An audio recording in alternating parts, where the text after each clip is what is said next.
Hi, I'm Dr. Ronald Caplan. I'm the author of Long Life, A Survival Strategy. And last time we met, I spoke to you about the general measures and the general principles involved in living a long life.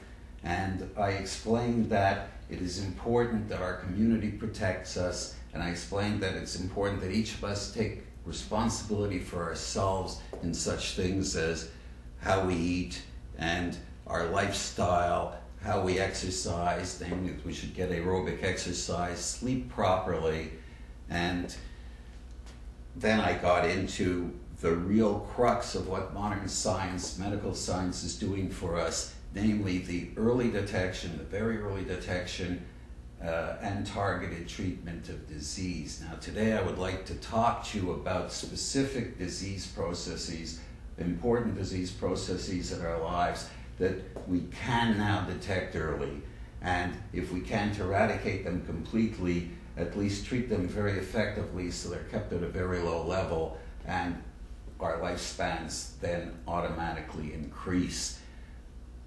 One of the most important of these is heart disease and hypertension. These are disease processes that affect huge numbers of people, and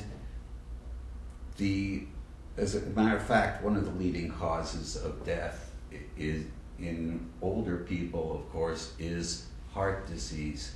Now, what is that? Basically, we're talking about the deposition of arteriosclerotic plaques in blood vessels, even in the blood vessels of the heart itself, which are called the coronary arteries, which close off blood supply, arterial blood supply, so that you get organ death of the heart. You could get damage to the blood vessels of the brain so that you get what's known as a stroke. You get hemorrhage into the brain, which is a different kind of a stroke.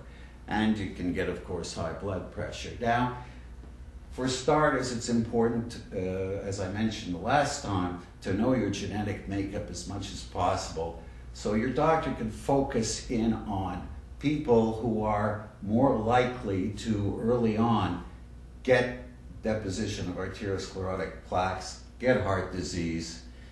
And if you get to the doctor and you have a good partnership with the doctor and you get to the doctor early, that doctor will be able to immediately, of course, check your cholesterol. And I think most of us now know that it's low-density lipoprotein cholesterol, but it gets a little more complicated than that. So it's important that you see your doctor to check your cholesterol, to make sure your cholesterol isn't too high and that you're not going to start depositing these cholesterol plaques in your blood vessels.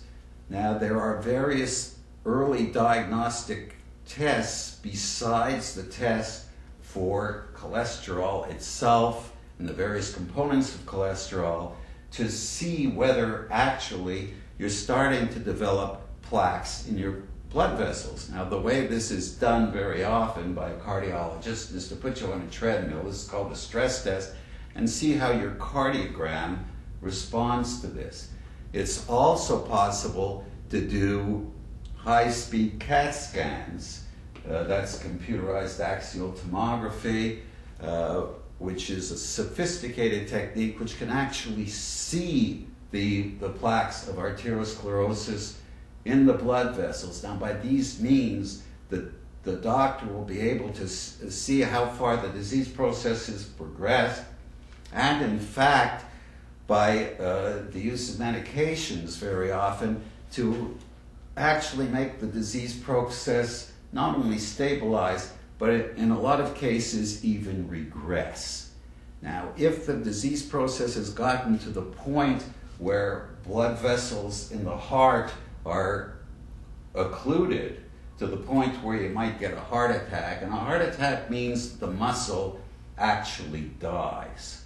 You get chest pain, and the heart muscle that's being supplied by this blood vessel actually dies. Now, you don't want to get there, obviously, if possible. So if you get to the doctor in time to have the proper diagnosis, the doctor will be able to see that a blood vessel is narrowing dangerously, and angioplasty can be done. Actual stents can be placed in the blood vessels of the heart itself. They're threaded up. It's an outpatient procedure. They're opened up inside the blood vessel. A lot of these stents today have factors on them that prevent blood clotting, and the person involved generally does very well. Now, there's also anti-blood clotting medications that can be taken that can prevent you from getting blood clots even in these narrowed arteries. So it's important that you have a partnership with your doctor so that they can prevent heart attack. But it's important to know that even if you do get heart attack in this day and age, that not like we used to think that when the heart muscle dies, that's the end of it. It dies and there's a scar formed in the heart. It is actually, we know now, beyond theory, it is actually possible for heart muscle to regenerate, to renew, and there are treatments being created by using stem cells, which we will discuss at some later time, to enhance this process. Another very major disease process, of course, which we all know about, is cancer. Now, cancer is a multitude of disease conditions which have something in common, and that something in common is that cells go wild and they keep dividing, and the diseased cells go outside the confines of the organ in which they have started, and they spread to other parts of the body, either by spreading locally or by going into the bloodstream and going to other parts of the body through the bloodstream, or going into the lymphatic system, and being transmitted to other parts of the body in that way. So it is a range of conditions, and it's important, obviously, to have very, very early diagnosis. The modalities available today for the early detection of tumor growth are truly incredible, and they include such things as ultrasonography, CAT scanning, MRI, which is magnetic resonance imaging, PET scans, which is positron emission tomography. All these modalities can detect very, very early tumor growth. Now, of course, the earlier you get to the tumor, in most cases, the easier it is to treat the condition, the cancer, before it can do a lot of harm. And in certain cases, total cure is possible. Now, even before we get before you get there, this is one of the places in medicine where we can talk about true prevention. And the reason is that we now know that, for instance, in women, cancer of the cervix is caused by a virus, a sexually transmitted virus known as human papillomavirus, HPV, and there is now a vaccine.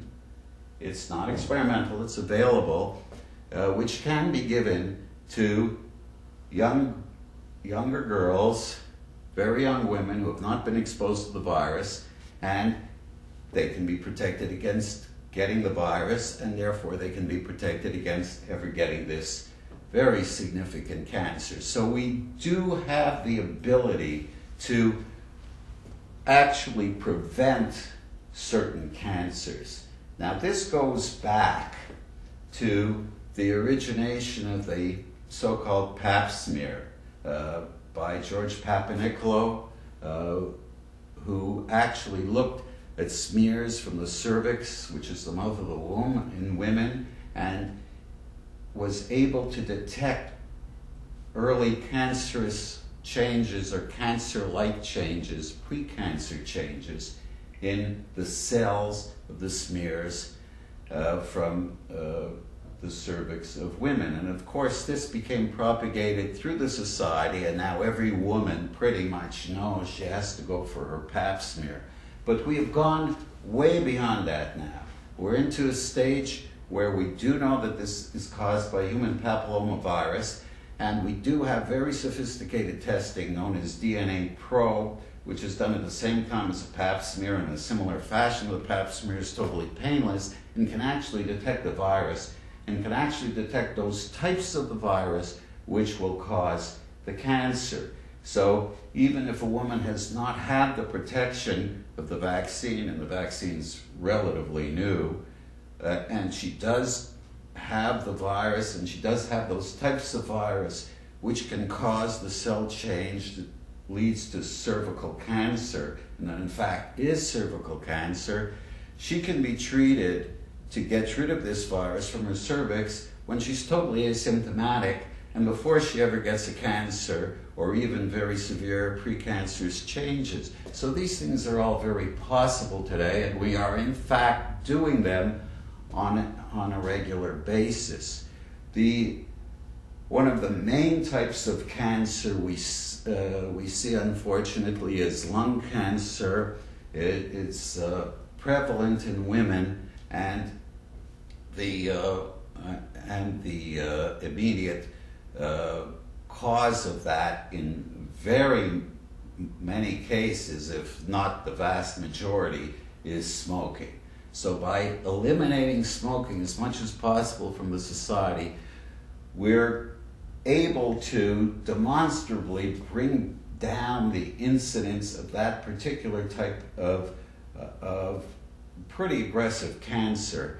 And again, that becomes part of the prevention. But if somebody does get lung cancer, there are now drugs being developed and that are actually marketed. These are called monoclonal antibodies. These drugs can actually go to the receptor on the cell and block it. Now, the problem with these drugs, these targeted treatments in cancer, is that although we're developing these drugs now, and there are drugs available that can actually go to the cancer cell, go to the surface of the cancer cell and block receptors, they don't destroy the cell.